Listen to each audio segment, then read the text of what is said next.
السلام علیکم ناظرین، آج کے ویلاگ کے ساتھ امیر لنگرا آپ کی خدمت میں حاضر ہوں۔ ناظرین، اکثر ہم ویلاگز میں مختلف ملکی جو سیاسی صورتحال ہوتی ہے اس کے اوپر بات کرتے ہیں، کبھی خاص کر جو مختلف سیاسی جماعتوں کے درمیان اپنی چپکلش ہے، پھر اسٹیبلشمنٹ کا کردار ہے، دیگر چیزیں۔ آج کے ویلاگ میں میں بات کرنے جا رہا ہوں پاکستان تحریک انصاف کے حوالے سے۔ پاکستان تحریک انصاف کے مختلف امور ایسے ہیں کہ جن کے اوپر جتنی معاملات خراب ہوئے ہیں پاکستان تحریک انصاف کے، اگر اس کے اوپر بات کی جائے تو میرے خیال میں ہر روز ایک نئی کنٹروورسی جو ہے وہ سامنے آتی ہے، نئے اختلافات سامنے آتے ہیں، اور اسی کو لے کر پاکستان تحریک انصاف کے کارکنان بھی ہمیں پریشان دکھائی دیتے ہیں۔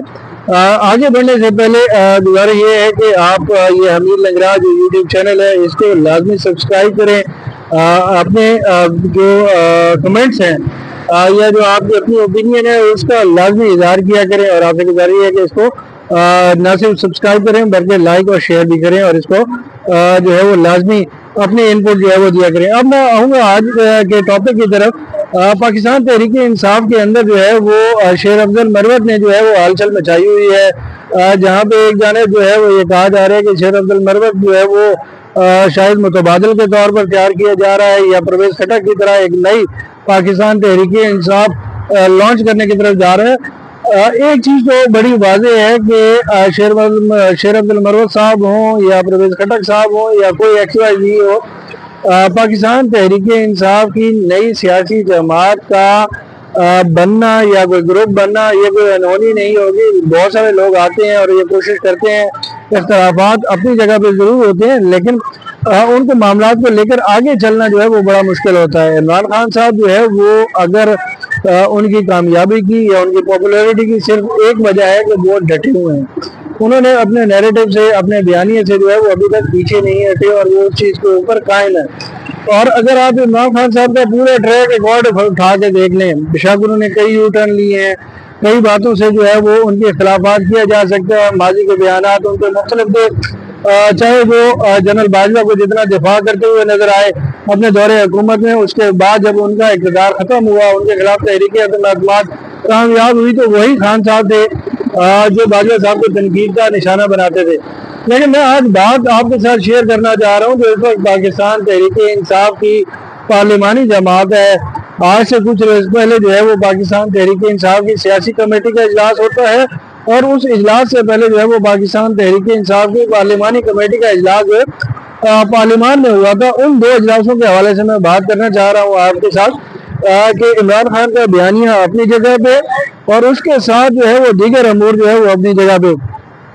بڑے افسوس سے یہ کہنا پڑتا ہے کہ پاکستان تحریک انصاف کے اندر صرف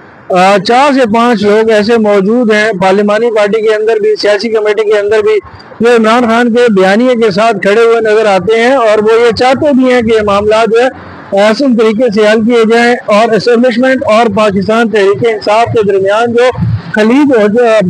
بڑھ چکی ہے اس کو کسی طریقے سے کم کیا جائے۔ ادروائز جتنے لوگ موجود ہیں پارلیمانی پارٹی کے اندر اور سیاسی کمیٹی کے اندر، ان کی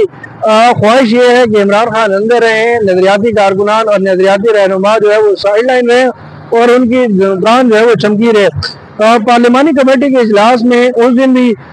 جب محمود خان چکزئی کو مہمان کے طور پر بلایا گیا تھا تو وہاں پر ہمیں یہ دیکھنے کو ملا کہ جو اطلاعات وہاں سے ہمیں موصول ہوئی، بہت سارے اراکین نے محمود خان چکزئی کی بات سرے سے سنی ہی نہیں۔ سلمان اکرم راجہ جو ہے وہ اس اجلاس میں ایک مہمان کے طور پر شریک ہوئے تھے، اگرچہ ڈپٹی پارلیمانی لیڈر اور انہوں نے وہ اجلاس شیئر کیا تھا۔ بیرسٹر گور جو ہے وہ اس اجلاس میں شریک نہیں ہو سکے تھے، بعد میں آئے تھے اور پھر جلدی چلے بھی گئے تھے، لیکن اس اجلاس کے اندر جو مختلف خاص کر احتجاج کے حوالے سے، پھر پاکستان تحریک انصاف کے گرفتار لوگوں کے حوالے سے جو معلومات پہنچائی جانی تھی، جو حکمت عملی، جو گائیڈ لائن دیے جانی تھی، اس کے اوپر بھی عمل درآمد نہیں ہو سکا، اور اسی وجہ سے وہاں سے ہم نے دیکھا کہ جو محمود خان چکزئی صاحب تھے وہ ناراض ہو کر چلے گئے۔ اس کے بعد پھر خان صاحب کے ساتھ ایک ایمرجنسی میں میٹنگ کی جاتی ہے، اور اس میٹنگ کے ذریعے جو ہے ایک نام اپوزیشن لیڈرز کے لیے قومی اسمبلی اور سینٹ کے لیے نام فلوٹ کروائے جاتے ہیں۔ اس کے حوالے سے پاکستان تحریک انصاف کی سیاسی کمیٹی کا اجلاس ہوا۔